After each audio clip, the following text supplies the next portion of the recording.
I'm very glad to be here for the 100th meeting of this seminar. It's very nice.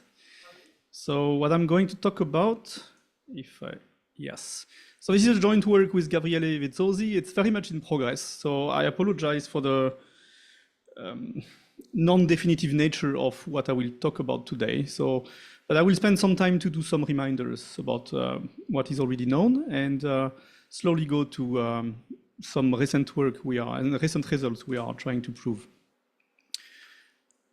So this is the plan of the talk. I start with some reminders on the unshifted geometric quantization, or at least what I understand about it. I'm very far from being an expert in this field, so I'm learning, and I will try to pass what I understand about the basic structures involved. Then I'll talk about a little bit about shifted symplectic geometry. And the talk really starts at point 3 with these shifted prequantum categories. And the main result will be this Poisson category structures I'm going to talk about, which are categorification of the so-called Kostant Souriau operators. And I'll finish with some future directions if I have time. Oh, let's see, because I don't, now I see it, okay. So let me recall that for a symplectic manifold, there are two kinds of quantizations in the literature, and one is called geometric. And the output of this construction is a Hilbert space of states, and it has an action of the Lie algebra of functions, where the Lie bracket on function is given by the symplectic structure. And these actions of these operators acting on H are also often called Kostant Souriau operators. And there is a different type of quantizations, so closely related, which is a formal deformation of the ring of functions as an associative algebra. So this is the story for the classical case, and in the shifted symplectic case, the second quantization, so deformation quantization, has been heavily studied, and I think it's rather well understood now, thanks to the works of many authors. So I might miss some names here. I'm sorry about that. So this deformation quantization is well understood, I think. However, the geometric quantization is very few things is known. I mean, very little is known. There were a first step done by James Wallbridge some years ago. And there's also a paper by Pavel Safronov, which is done in the algebraic setting, so which is slightly different from what I will talk about today. And in both of these work, they focus on the construction of the space of states, at least the categorified version or the shifted version of the space of states. And but they don't say anything about these Kostant Souriau operators, and this is what I'm going to be focused on today. So I want to try to propose something for the construction of these shifted Kostant Souriau operators. And maybe I should add here that we owe a lot to the work of James Wallbridge, who was really the first one who started studying this geometric quantization in the shifted setting. And I think a lot of ideas go back to him. So I should acknowledge that he's at the origin of this project in a way.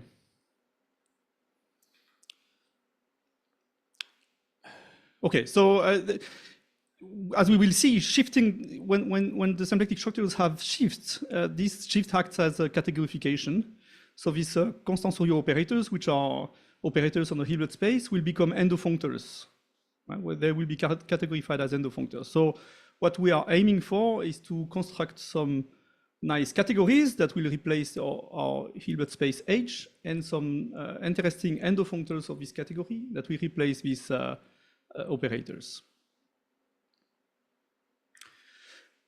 Okay, so maybe I should spend some time reminding what are shifted symplectic structures. No, this is not about shifted symplectic structure. Yes, this is about geometric quantization still. I want to maybe remind I understand that this geometric quantization is a long process with several steps.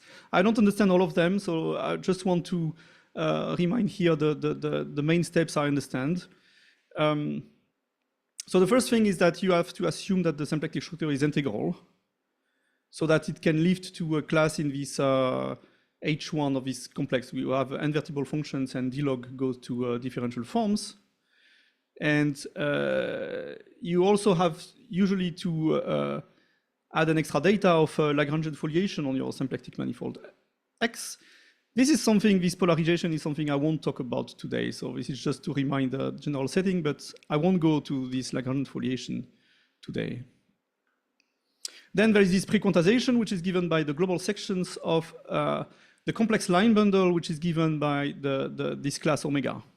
So this class omega determines a complex line bundle together with a connection.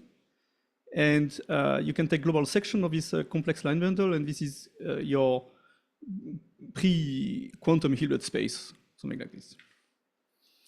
And then for any functions on X, you define an operator by multiplication by this function plus the covariant derivative with respect to the Hamiltonian vector fields associated to the function.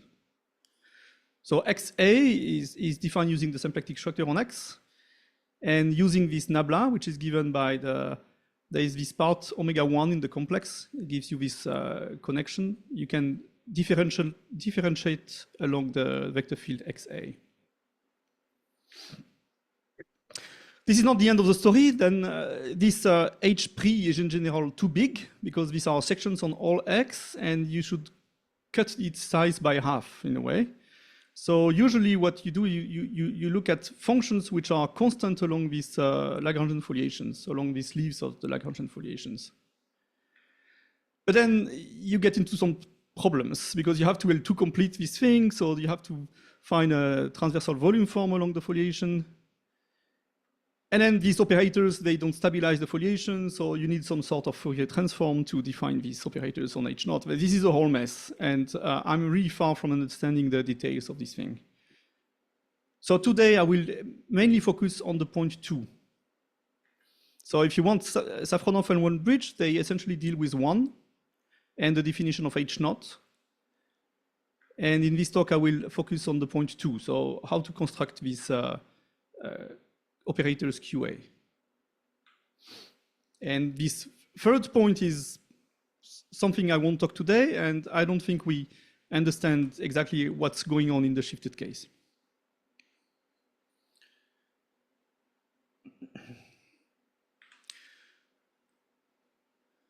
Okay, one last slide before going to shifted symplectic structures.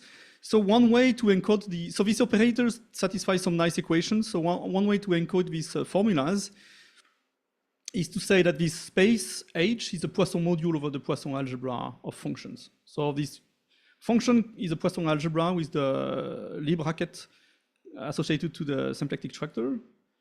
And as such, it's a Poisson module. So it means it's a module, but it's also a Lie algebra representation, and there is a compatibility between these two actions. So here are the formulas. But what I want to remind from this slide is that this space of state is a Poisson module over the space of functions, over the Poisson algebra of functions. And this is how we are going to categorify by finding a nice version of what's a Poisson category and a Poisson module over a Poisson category.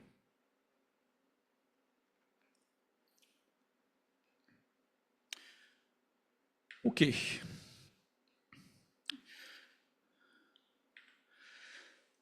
So maybe a couple of slides on derived geometry first, and then shifted symplectic structures.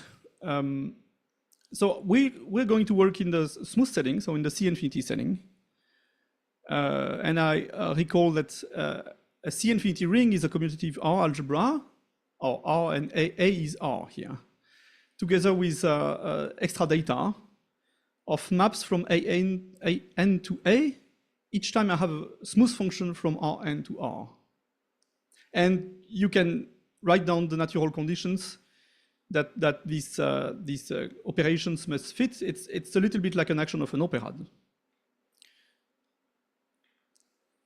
The standard example, of course, is when you take the ring of smooth functions on a smooth manifold, and these gamma f are just given by substitution. So if you have a smooth function in n variables, you can plug in replace the variable by smooth functions on M itself.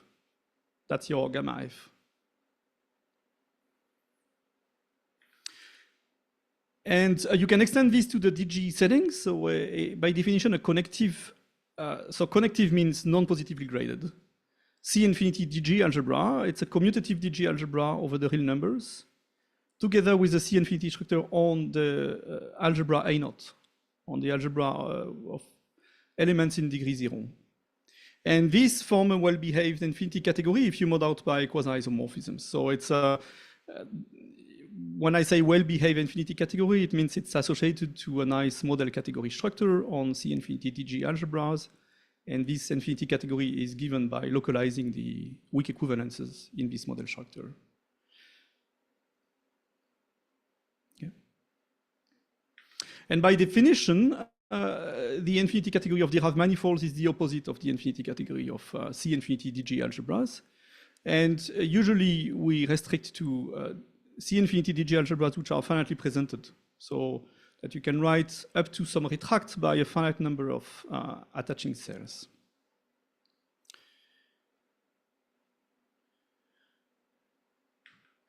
And I will use a bigger category, which is the infinity category of C infinity stacks, which is the infinity category of functors from derived manifolds to central sets, with some usual hyperdescent condition for the usual topology. So that's just the usual category of infinity stacks. So that's the big category in which I'm going to work. It contains smooth and derived manifolds, of course, through the map that sends M to its ring of C infinity functions on M. But it contains also many more, but you can take quotients of these manifolds by bad group actions or groupoid actions and so on and so forth. So.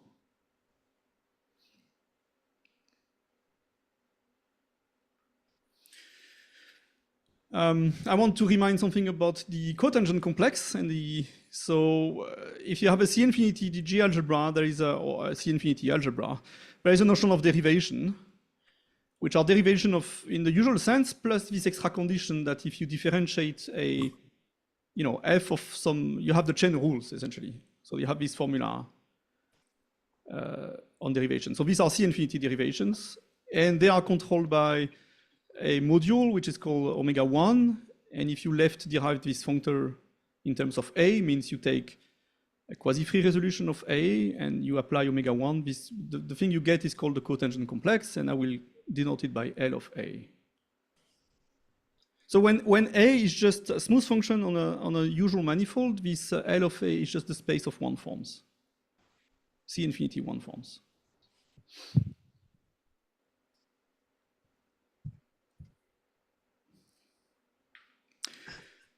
And you can extend this to a de Rham complex. So you have this universal derivation from A to the cotangent complex, and you can extend it by multiplication to a full de Rham complex, where this de Rham complex is completed in the sense it's an infinite product and not a direct sum. And it's derived because it uses the cotangent complex and not the naive omega 1. And the differential is the total differential. There is a differential in little d, which is a differential in A, because A is a DG algebra. And there is also the de Rham differential. And you have to take the sum of these two differentials to get the total differential on this de Rham complex. I mean, again, if we apply this to an nice enough smooth manifold, the C infinity ring associated to a nice enough smooth manifold, you get the de Rham complex of the manifold. So one thing maybe here which is important is outside of the smooth setting, so this LA is itself a complex.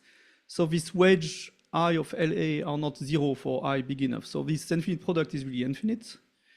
It can be finite when typically for the usual de Rham complex, but in general it is infinite. So it's really the completion is really related to the fact that the objects on which we work are not smooth.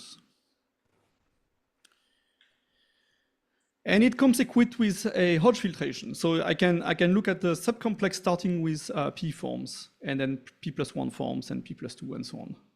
So this is a subcomplex in the Rham of A, and it gives a filtration.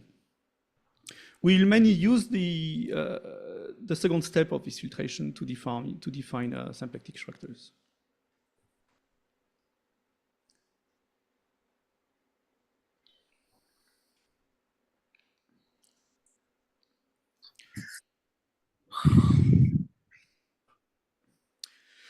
So I have this functor defined on C infinity DG algebras. Now I want to extend this to all derived stacks, so I do a left-can extension. So I restrict with this Durham bigger than 2 because I'm interested in 2 forms. And there is this shift by 2 because the way the complex is written is that omega 2 is in cohomological degree 2, so I want to shift back this to degree 0. So this is why there is a shift by 2 here. But I have this infinity functor defined on C infinity DG rings, and I can left-can extend it to all derived stacks. And I get a functor from derived C infinity stacks to complexes.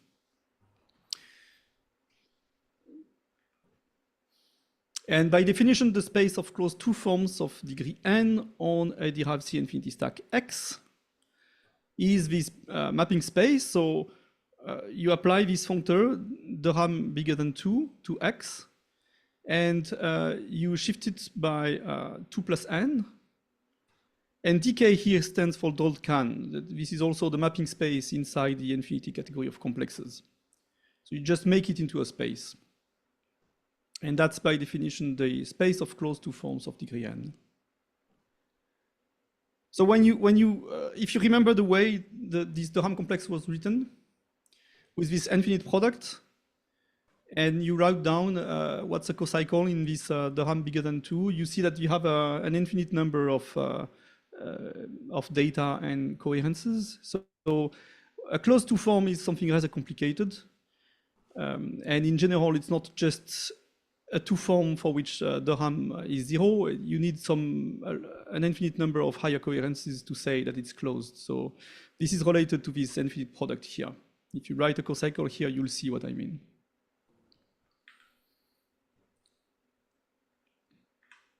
So for instance, this is not a subspace of non-closed 2 forms. It has a forgetful map to 2 forms which are not closed, but it's not an embedding or anything. And I will say that the symplectic structure of degree n well, you need the derived stack to be nice enough. For the first part of the definition, X can be anything, any functor, any C infinity stack. For the second part, you need it to be artin in some sense, or you need it to have a smooth atlas, or you need it to be nice in some sense. And so that the closed 2 form of degree n and uses a global map from the tangent complex to the cotangent complex shifted by n. And nice enough here is really important to be sure that these Tx and Lx exist globally as sheaves on X. If you take any derived stack X, in general, there is no nice tangent complex or cotangent complex. So this is why I put nice enough here. But all the derived stacks we are going to look at are nice enough. And you want this map to be an equivalence. So it identifies the tangent with a shift of the cotangent. So when n equals 0, this is just an identification between the tangent and the cotangent by a closed 2 form. And the shifted symplectic structure, the word shifted comes from the fact that there is a shift on the right-hand side, this Lx shifted by n. So a priori, n can be any integer here, it can be negative. But for deformation quantization, I would assume that it is bigger or equal to 0, unless there is maybe a little bit something to say with n equals -1, which is like a critical case. But mainly, this geometric quantization is about positive n.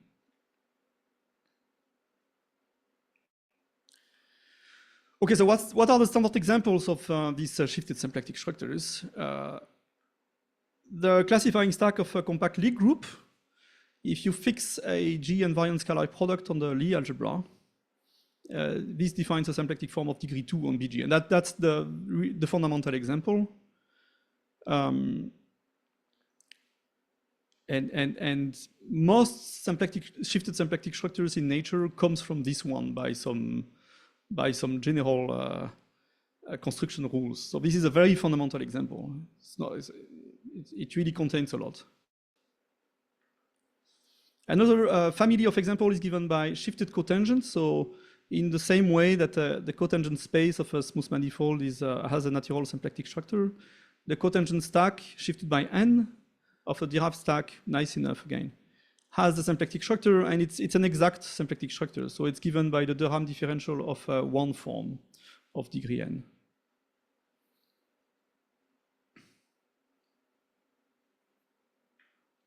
And then the main construction tool we have is this mapping theorem, saying that if you start with a compact-oriented topological manifold of dimension d, and I consider it as a constant stack. So remember, these stacks are functors to simple sets. So I just look at the homotopy type of M and look at it as a constant stack on derived manifolds. And maybe I have to stackify. And I can take the internal home from this M to any derived stack which is n symplectic, and the result will be n minus d symplectic in a canonical way. So that's the main tool we have. So you can start with one or two and then map from a compact-oriented manifold to one or two and get new symplectic forms that way.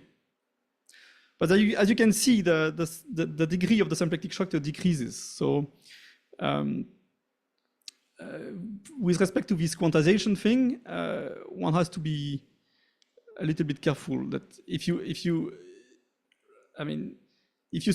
M is of higher dimension, then maybe the result will be negatively shifted and maybe quantization cannot be applied anymore. So there is a balance between the degree of the original form you start and the dimension of the manifold you map to the symplectic target. And you have various generalization of these three examples that I'm not mentioning here.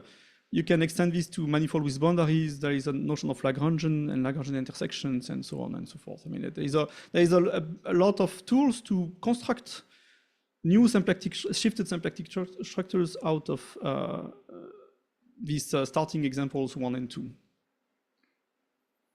So as a result, these shifted symplectic structures are ubiquitous. You can find them everywhere. There are really a lot of examples. And so that's why maybe they are so interesting. It's very easy to construct in a way. Oh, and of course, there is example 0. I mean, if I have a genuine symplectic manifold, it is, of course, shifted symplectic of degree 0. I mean, it includes the classical case.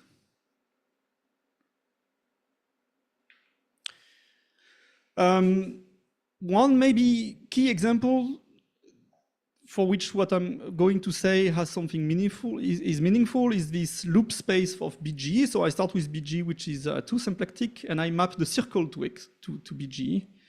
I get this quotient stack G mod G, and this is 1 symplectic. This is a typical example on which we probably want to apply what I'm going to talk about today. I'm not sure if I'm writing on the screen. No. Okay, anyway.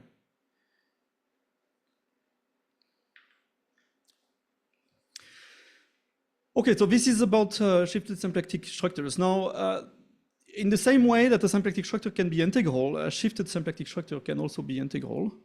And one way to define them is by this pullback. So on the bottom right corner, I have the full Durham complex complexified with a shift by 2 plus n or maybe the Dolcan of this Durham complex as a space. On the top right corner, I have the space of closed 2 form of degree n complexified. And then the bottom left is just the constant shift z shifted by 2 plus n, and maybe I put 2 pi I in front of it because of some, there is always 2 pi I somewhere. And if I do the pullback, I call this the space of closed 2 form of degree n, which are integral. So being integral here is an extra structure. That's an important thing to notice. which means that if I complexify my closed-to form and I look at the Durham cohomology class, I need to give a canonical integral structure on this integral lift to this cohomology class. So if you compute this is equivalent to a very common complex, which is the complex made of two terms, invertible functions and the cotangent complex, with a d-log between them, and there is a sheaf by n+1.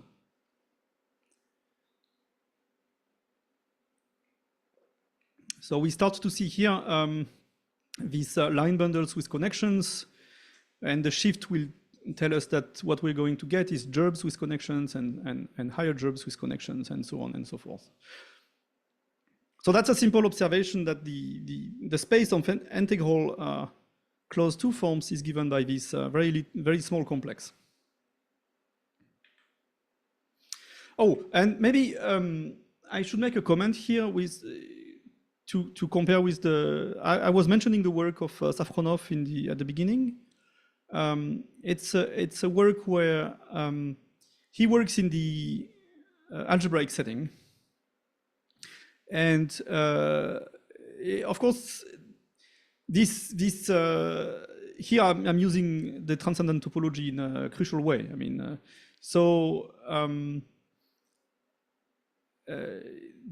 there is one way to avoid this in the algebraic setting is directly to start with a class in this complex O star L, and this is essentially what Pavel is doing. So there is a way to overcome this. There is a way to work purely algebraically, but in some cases, the cohomology class we'll get are definitely not algebraic. So it's really necessary most of the time to work in the smooth setting or at least analytic setting.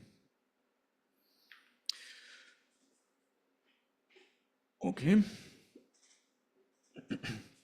So an integral structure on a symplectic form is a lift along this forgetful map from integral forms to closed forms. And just by definition, it exists if and only if the complexified form is in the Z lattice. But again, you need to be careful that it's an extra structure. So you don't want just that it exists, you want to fix one. And most of the examples I was talking about, like BG, I mean, it depends of the invariant scalar product you get.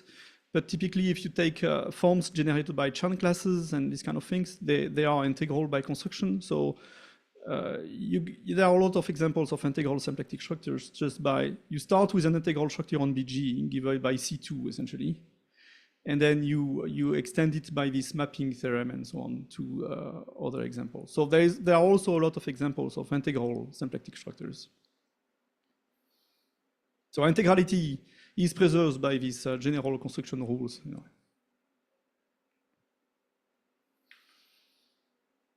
Okay, so let me start with say a little bit about the work of James. So these prequantum categories, that is terminology. These are categories and higher categories associated to integral symplectic structures with a shift of degree n. And they are replacement for this space of global sections of the line bundle I was mentioning at the beginning. So when n equals 0, these prequantum categories are actually vector spaces or complex of vector spaces, and they are just sections of a line bundle. So if you start with a symplectic structure of degree n and it has an integral structure, it defines a class in this hn+1 of x with coefficient in this two-term complex. And this complex has two terms, so I can, it has an underlying class in hn+1 of x O star, which is an n-gerb.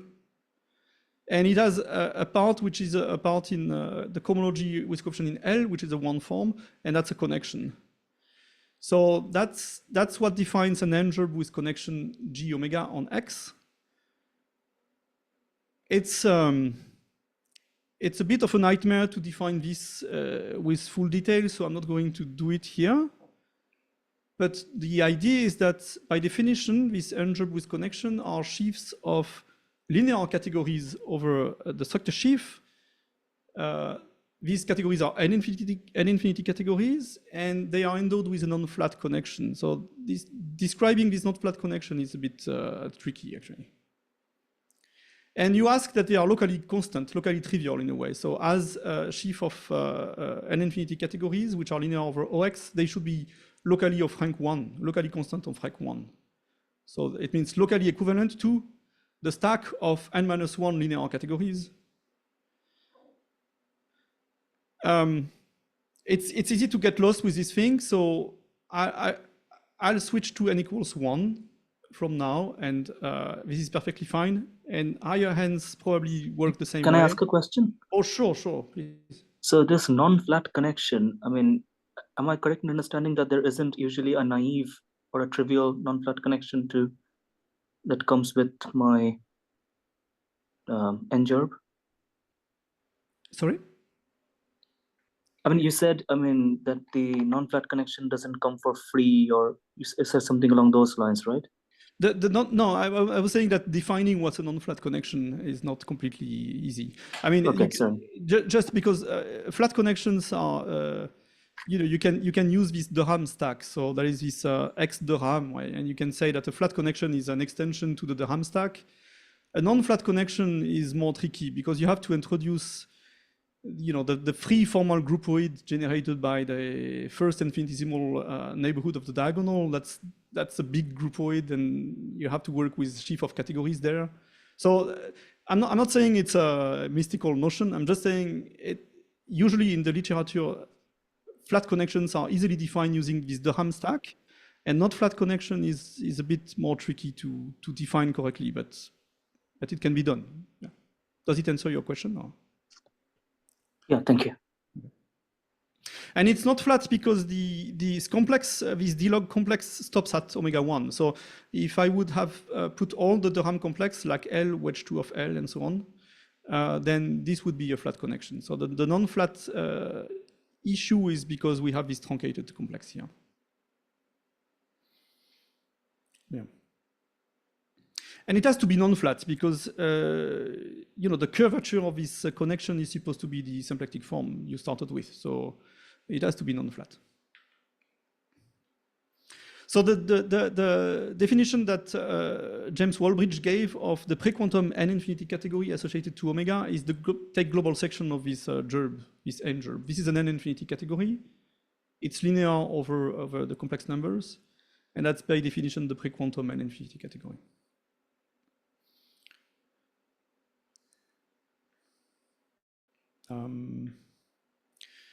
So the main question, let me now specify n equals 1. It's just more easy to see what's happening, and I don't think higher hands are actually more complicated. Probably they are even more easy. As a side note, there is a general principle in this shifted symplectic story that the bigger n is and the higher quantization, the easier quantization is. So quantization becomes complicated for lower values of n. So I don't know why. That's a fact of life. So the main question here, let's say that n equals 1. Can we say that this that if I take modules over OX, so OX modules, this is a Poisson 1 infinity category because of the symplectic structure, and that this prequantum 1 infinity category Px omega is a Poisson module over it. So that would be the categorified version of the fact that functions on a symplectic manifold is a Poisson algebra, and the global section of this prequantum line bundle is the Poisson module over this Poisson algebra by these Kostant or Souriau operators. So that's the one categorified step of the usual situation. If you go higher, you can think that you can have similar questions using Pn algebras and modules over Pn algebras. I mean, Pn minus 1 algebras, which are modules over Pn algebras and so on. But the incrementation is always the same. So I think this n equals 1 case is really crucial to understand. And that's what I'm going to focus on now. So So now we have a symplectic structure which is integral of degree 1 on X. It defines a class in H2 of X O star L. So that's a gerb in the usual sense. It's a sheaf of linear categories, which is locally equivalent to OX mod. And it comes with a non-flat connection. And I want to say that if I take global section, that's a category which is a Poisson module over a certain Poisson algebra structure on the category of modules over X. So that's the main question I want to propose an answer to this. Maybe are there questions before I continue?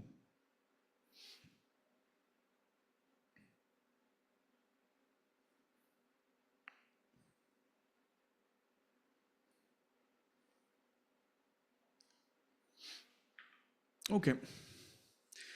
So I want to revisit this prequantum and infinity categories, or one infinity category, and make them a little bit more concrete. And also, I want to change a little bit their nature. I mean, you'll see that there are problems with these prequantum categories. So let's start to see what problems we have.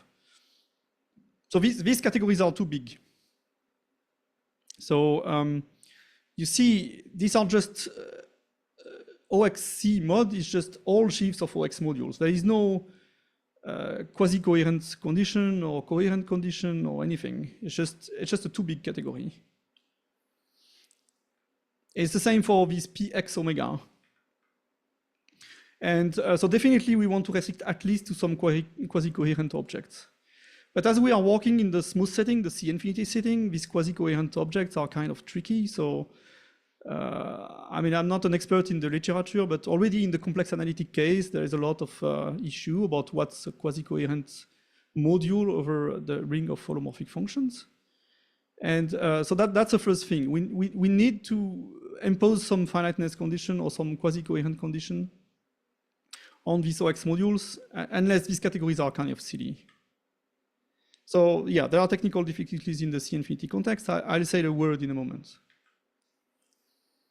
And a second comment is that this class in H2, if you forget about L, there is this Dixmier-Douady, I guess, historically, correspondence between this H2 O star with a sheaf of Banach-Azumaya algebras. So these are sheaf of OX algebras, which are Banach on the stock. So these are sheaf of Banach algebras over X, and that locally are a constant being just endomorphism, bounded endomorphism on the Hilbert space. I'll come back a little bit to this in a moment. So this sheaf of Banach algebra, this A, it's not an object in OX mod. It's more than this. I mean, it has a topology. It's a normed sheaf. I mean, I don't know how to say. And you can see here complications because this OX, X is derived here. So this OX is a sheaf of DG algebra with this C infinity structure. And I will have to talk about a Banach module over this C infinity algebra. This starts to be, to be complicated. So we need some kind of technology to be able to impose, to put extra structure on these objects like topology. And but we also have to mix this with in the derived situation. So we have also to mix this with the DG aspects, and this becomes to be complicated. And the third comment, which is related to the first one, is that the deformation theory of just OX mod is completely silly. And one reason is that you don't have the Knecht formula. So if I tensor naively OX mod with OX mod, I don't get modules over the product, or even if I tensor the space of function. So I need to find a way to tensor this thing in a way that this formula is true. And this is again going to be achieved by adding some topology on the sheaves we are considering. So I guess this is maybe the reason why James actually stopped after defining these pre-quantum categories. He has a second paper where he studied homotopical algebra in the Banach spaces, and I think that was the the motivation was precisely to solve these problems. So at some point, we need to enhance all the structure sheaf as sheaf of topological algebras, or maybe Fréchet algebras, or maybe something like this. So the conclusion is that we need to modify this category of OX mod in the same way that this PX omega has to be modified, and we have to involve the sheaves of topological modules in some sense. And these categories must be considered as enriched over some category of topological vector spaces, or maybe complex of vector spaces. If you don't put this enrichment, then nothing is going to work.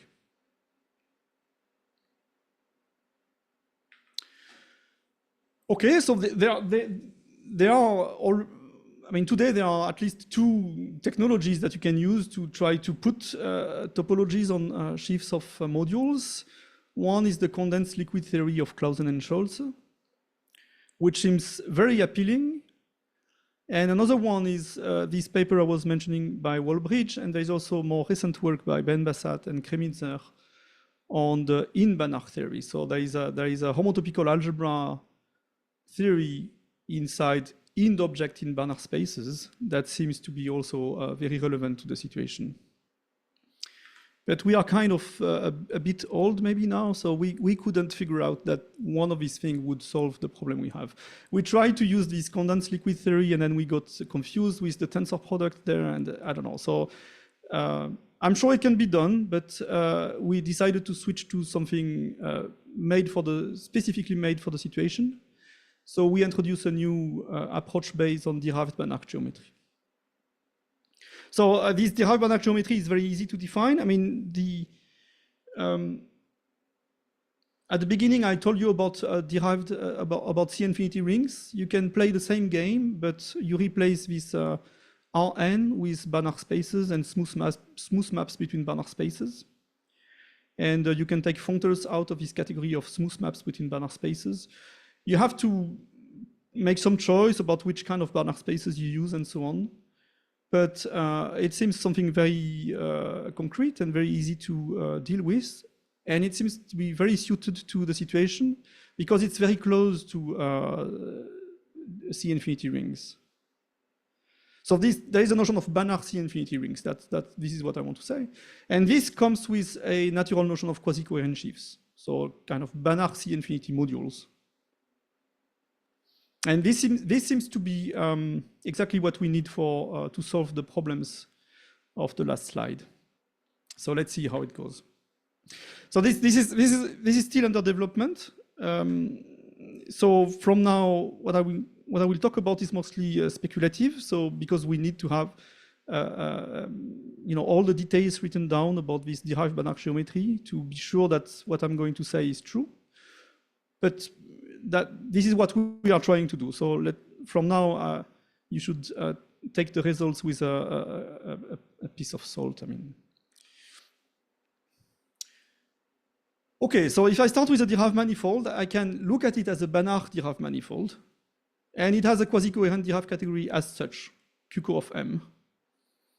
And this one is enriched over QQ of the point. And QQ of the point, if you compute it, it's essentially the infinity category of complexes of in-Banach spaces that has been studied by Wallbridge and Ben Bassat and Kremitzer. I say closely related because we are not completely sure it's actually equivalent, but it's very close.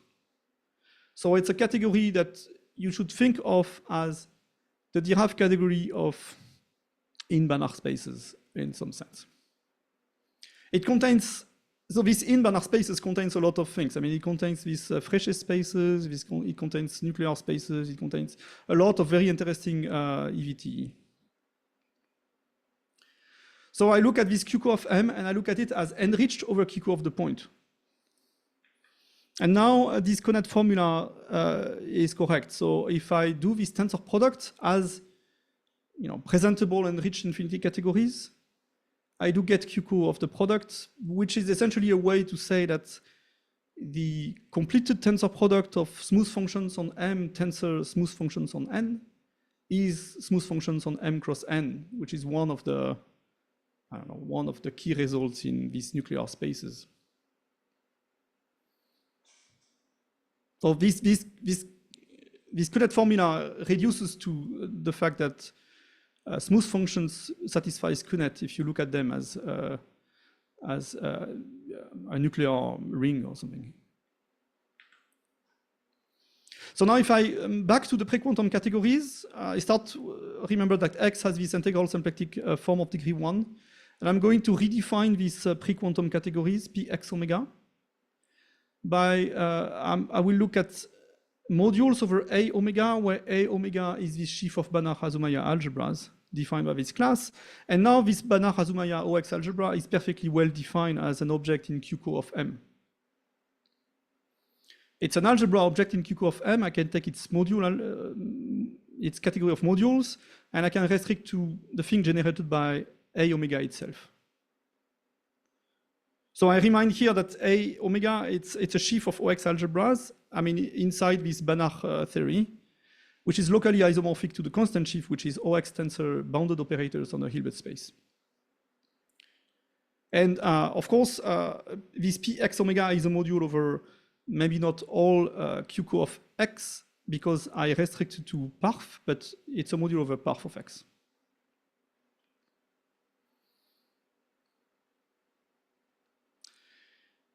And these are again categories, so P of X omega and parf of X are both enriched over QCO of the point, which is essentially in Banach spaces. So you should really think of them as linear or infinity categories, but for which on the complex of morphisms, you have extra data like given by a topology. Okay, so now I want to construct these constant Souriau operators on this Px omega. So I'm going to work in this setting of Banach geometry, so I'm always going to take into account this enrichment. So as a first approximation, a Poisson structure is a first order deformation of a commutative algebra into an associative algebra. I mean, for a Poisson algebra, you can look at this map from A tensor A to A of epsilon, where you just take the product plus epsilon the bracket. And Poisson modules are given the same way. So you can look at a deformation of the module map structure by AM plus epsilon the bracket. So this is what I'm going to take as a first approximation of a definition of a Poisson category and a Poisson module. A Poisson category, by definition, will be a first order deformation of the symmetric monoidal structure into an E1 monoidal structure. And a Poisson module will be a first order deformation of a module over this symmetric monoidal category to a module over the deformation. And that's the main theorem that we are able to prove up to this foundational part on this derived Banach geometry, is that there is a canonical first order deformation of the pair, parf of X, Px omega, which consists of an E1 tensor infinity category and a module over it. And, oh, I hear myself. That's okay. Yeah, that. So this is only a partial result because it's only an approximation of what truly are Poisson categories and Poisson modules. But this is what we are able to prove up to now. So we don't know how to go further than this. I will say a couple of words about what I mean by go further than this. And that's a categorification of these constant Souriau operators. So the principle of the proof is why you mix the deformation quantization. So you start with the deformation quantization to deform parf of X as an E1 tensor infinity category. That's something well understood. Well, it's well understood in the algebraic setting. In the C infinity setting, it should work the same way up to this Banach theory I'm talking about. So if you work with the correct enrichment, it works the same way. And you have to show that this module Px omega can be deformed along this deformation of parf of X. And the way you do it is by just the existence of the connection, the non-flat connection on Px omega. Using the existence of this connection, you can prove that there is a canonical deformation at first order. And this is how you prove the theorem. So it uses both parts. It uses deformation quantization, and it uses also this connection we have on px omega to be able to say that this module deforms on the deformed category path of x.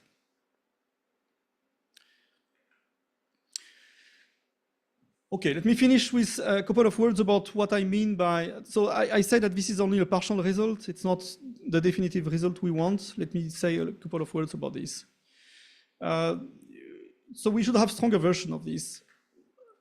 There is an operatic notion of a Poisson category and a Poisson module over a Poisson category, which is given as follows. Yeah, maybe here, a category over a topological operad is a perfectly clear notion, but Poisson is not a topological operad, so you have to think a little bit more about how to define what's a Poisson category. When you have a topological operad, it's easy to say what's an operatic structure on a category, but for a non-topological, it's more complicated. So here we use the fact that the Poisson operad is a Hopf operad. So that's related to the fact that there is a tensor product of Poisson algebras. And concretely, it means that P1 is an operad in co-commutative co-algebras instead of just vector spaces. And so if I linearly dualize this P1 operad, I get a co-operad in algebras, in commutative algebras. And so by definition, a Poisson structure on a on a linear infinity category C is a family of functors from C tensor n to C tensor P1n dual. So P1n is a coalgebra. If I dualize, I get an algebra. And I can tensor a linear category with an algebra. And I can say that this family of functors satisfies the usual coherent compatibilities.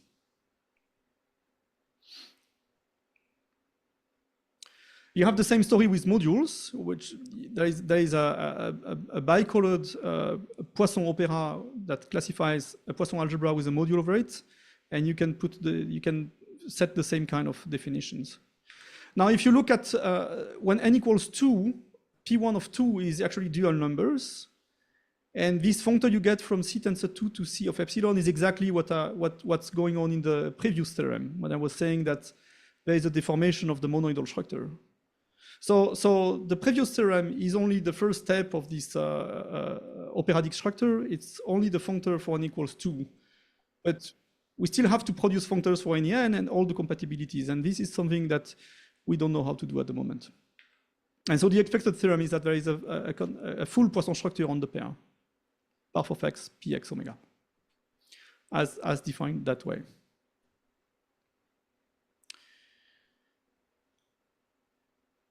Okay, so just to finish, I just want to tell you a little bit more about the next steps. As I said, it's a long and complicated process with geometric quantization in the classical situation, and it's the same in the shifted situation. So there is a polarization story. So these prequantum categories are too big because you take all sheaves on X and you have to cut down the size by half. So one way to do this is to fix a Lagrangian foliation on X and to look at sheaves which are locally constant along the leaves. And this can be done using this connection. The fact that this non-flat connection becomes flat along any Lagrangian foliation because of the Lagrangian condition. So it makes sense to talk about flat sheaves along F. So in this px omega, I can modify this category by adding flat connections along the leaves. And that's really the correct space of state is really this pfx omega, which is smaller than px omega. And this is already what Pavel Safronov is doing in his paper, but he realizes these foliations by actual Lagrangian fibrations, and he takes relative D modules along the fibers. So that's exactly what he does in his paper. The problem is that the Poisson module structure on px omega does not extend to these polarized sheaves, and that's something well known that these Kostant Souriau operators, they can move the foliation around. So you can start by something which is polarized for a foliation and get to another polarized for another foliation. And so you have to relate these two different foliations by some kind of Fourier transform. And that's a part really we don't understand already in the classical situation, but we expect that you should be able to define this Kostant Souriau operators on PF x omega by the same kind of methods. Maybe it's even more easy because we are in the categorical setting and we can use adjoint functors to relate PF x omega with PF prime x omega in an easier way than what is done in the usual situation. This thing has to be functorial. If you have Lagrangian correspondences, this Lagrangian correspondence should be again polarized and integral.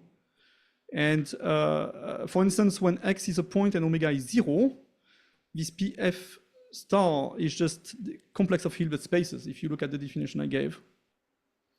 And a classical symplectic manifold, which is integral and polarized, gives me a correspondence on the point with it, I mean, from the point to itself. So I get an object there, and this object should recover the usual unshifted geometric quantization. So by this remark 3, what I mean is that the geometric quantization for n equals 1 with enough functoriality recovers the geometric quantization for n equals 0. So it's not something different, it's actually more general than the geometric quantization for n equals 0. And of course, you have to put all of this in a huge infinity functor from some infinity category of Lagrangian correspondences to some infinity category of Poisson module over Poisson categories. Something completely crazy that is completely out of reach at the moment. But definitely 2 and 3 are something that seems doable along the lines I was mentioning today. Okay, so the 2 important cases to test this thing is BG and G mod G. There is a warning because polarization don't exist on BG, so you have only one half of the theory. You have only this prequantum space, and you cannot polarize. You don't have any polarized object. But still, these Kostant Souriau operators make sense. And this G mod G situation is actually even more interesting because it seems related to loop groups representations and the Verlinde algebra and this kind of thing. So there is definitely something to say about what's the output of this geometric quantization in these 2 cases. Yeah, and I'm finished. Yeah, thank you. Thank you. Let us all unmute ourselves and give Bertrand a round of applause now.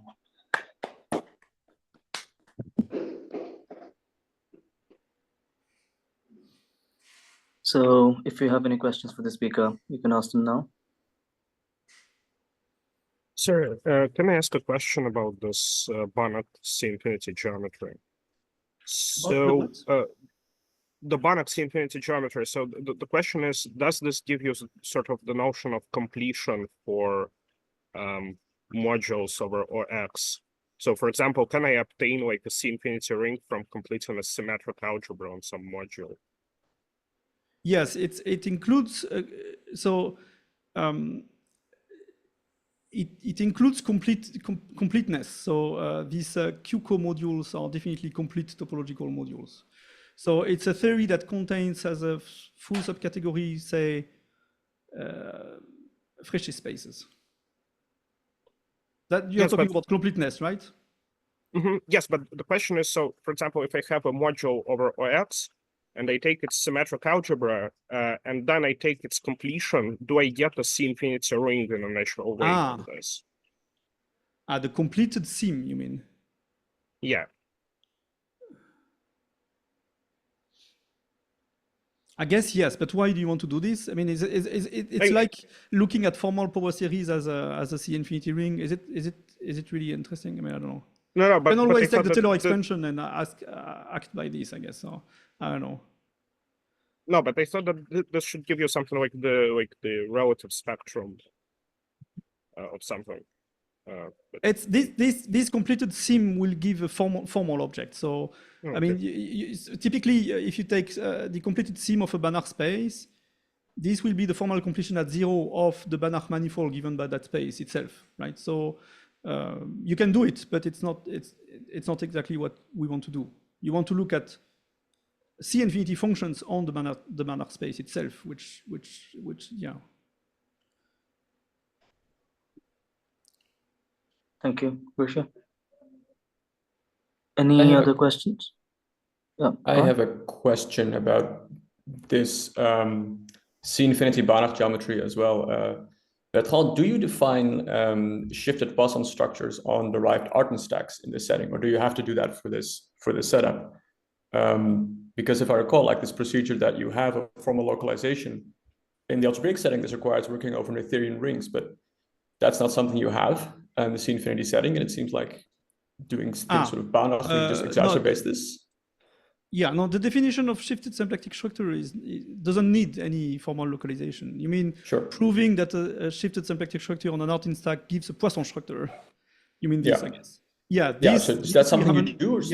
This is not something, this, you have to do it for sure.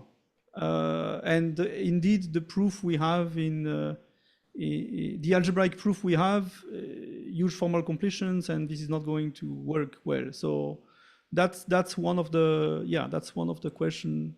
There are many such things that, this is why I was saying it's pretty speculative. So I'm not sure how to do this really. I mean, on a manifold it's easy, but on an Artin stack it's it's always complicated. Yeah. So, but this has nothing to do with this in-Banach thing, right? It's just the question about how to turn shifted symplectic structures into Poisson structures in the C-infinity setting for Artin stacks. Right. Yeah, that's a question. I agree with you. Yeah. Okay. But and I think there is another proof by Pridham now about this comparison. But I think there is also formal completion somewhere. So I think Pridham just defines derived Artin stacks as whatever comes out of this completion. So I don't think that. Yeah, it's I agree that there is something to prove here, definitely. Yeah. Okay, thank you. Thank you, Colin. Any more questions, anybody?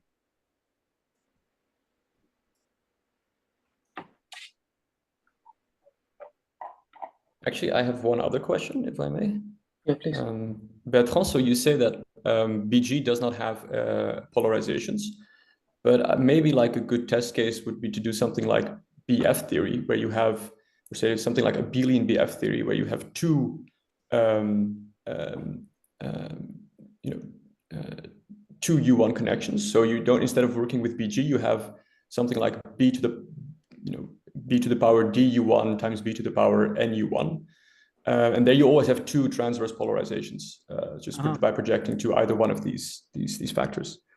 I don't know, so maybe that might be like a sort of an easy toy model to see how these polarizations work. I don't know about that. Yeah, I was just warning that BG is not really part of the, but for sure, that is probably for sure there must be some slight modification or something interesting to say. Anyway, for BG, still these prequantum categories, this big thing exists, and still this Poisson structure exists. So these operators, they still exist. So I think this is already something interesting to look at. I mean, you might not have polarizations, but still you do have this. So now this is going to be a 2-infinity category, and this is going to be 2-infinity functors satisfying some weird equations. And and it's related to the, it's constructed out of C2 of the universal bundle, and I think it's an interesting, something interesting by itself. So it's like, it's an example of a two it's an Azumaya category. I mean, it's the modules of an Azumaya category, something like this. Yeah, but for polarization, I don't know. I'm sure that there are some. Yeah, you can maybe start with something else than BG and do something more interesting with it. Yeah. Thank you. Thank you, Pala. Any more questions, anybody? I had a very naive question. So when you said that there could be another approach to this using condensed liquid, using the condensed liquid machinery, what would be the condensed liquid analog of, let's say, QCO of or derived manifold? Well, I mean, there is this thing that if you have a like solid. What I think is that any C-infinity ring, well, at least any C-infinity ring coming from a derived manifold, so which is locally finitely presented, has a canonical condensed structure, so can be made into a condensed DG algebra or condensed simple ring. So you can take condensed modules over that. The liquid, I mean, it has a unique liquid structure. Yeah, so it has a unique condensed structure and it is liquid. And then you can take liquid modules over that, and that would be QCO. So the typical example would be take you take an actual manifold, take C infinity, the ring of smooth functions on it. It's a, I don't know, Fréchet algebra, so nuclear algebra. You look at it as a liquid algebra, and you look at liquid modules over that thing. I think that's the way they. I mean, I don't know. I don't know enough about their theory, but I think that's the way they would define quasi-coherent modules in the C infinity setting. But we got confused with the tensor product. So there are places where we do want really to have Hilbert spaces, and or we do want to know that when we take this tensor product, this is an actual tensor product of Banach spaces in the naive sense.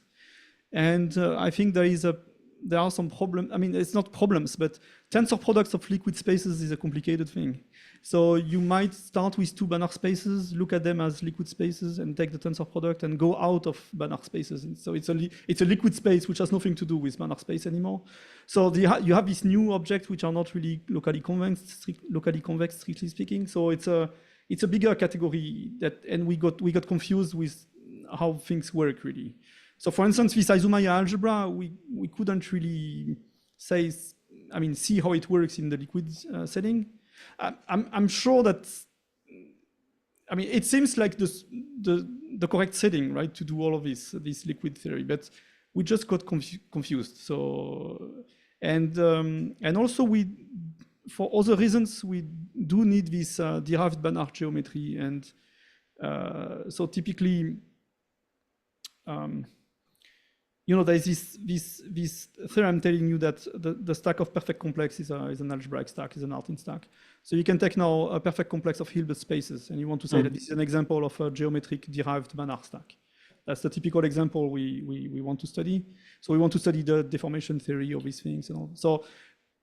So we had to do it anyway. So this is why. And the approach we have is that our basic objects are just L1 spaces.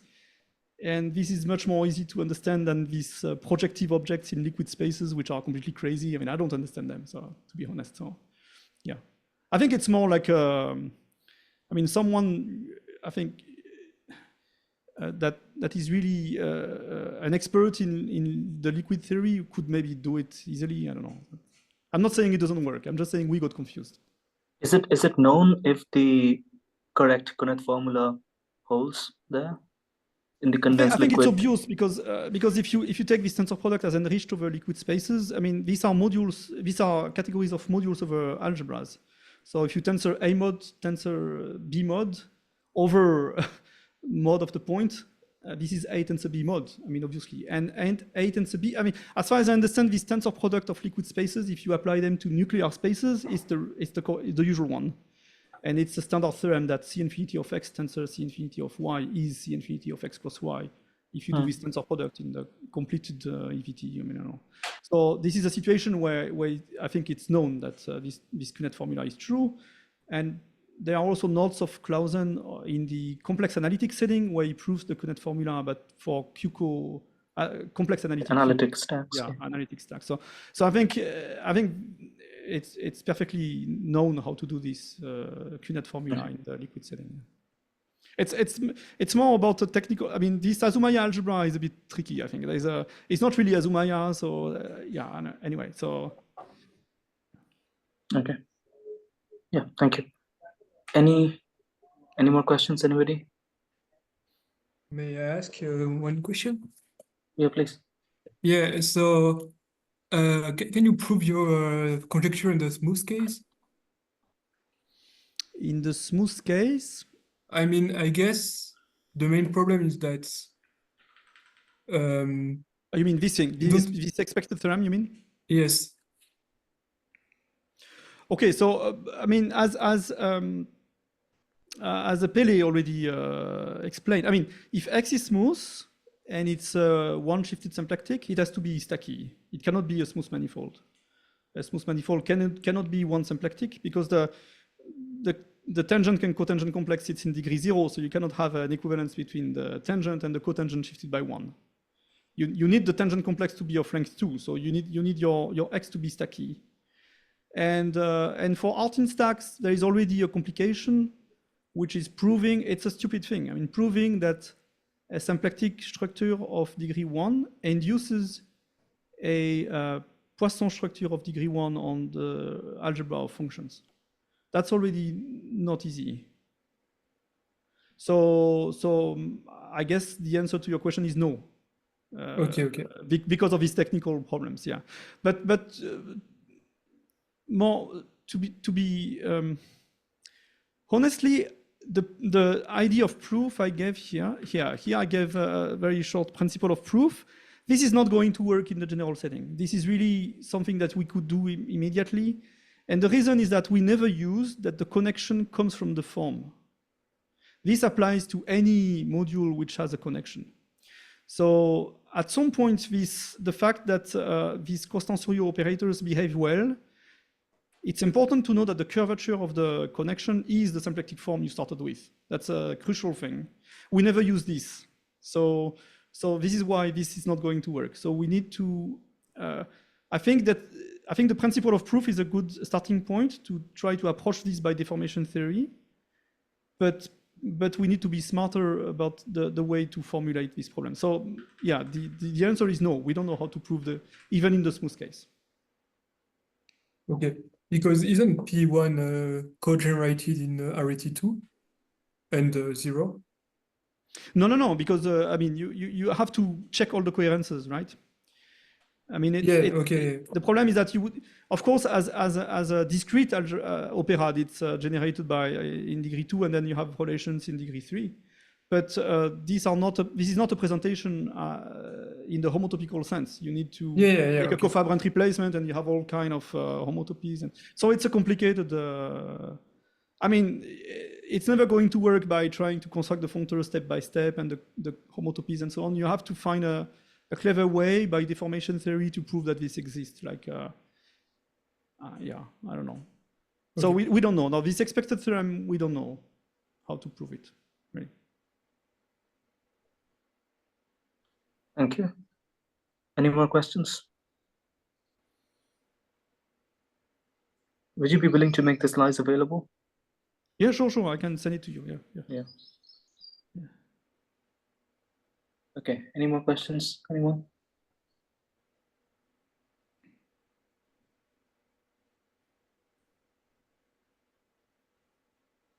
And as you have probably made it clear by now, I mean, the preprint isn't out yet, obviously. There is no preprint. No, okay. It's no, definitely not. Right. Yeah. It's going to take some time. I mean, I don't know. We are trying to understand the situation, really. So right. Yeah, I apologize for it's a very ongoing work. It's very far from being finished, but no, those are the best talks that talk about ongoing work. Okay. If we have no more questions for the speaker, let's thank Bertrand once again.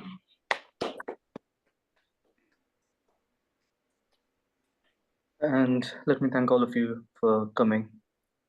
As I said before, it's quite special that this is the 100th meeting. And I'm very pleased that Bertrand agreed to speak today. Okay, thank you all. Thank you. Stop recording.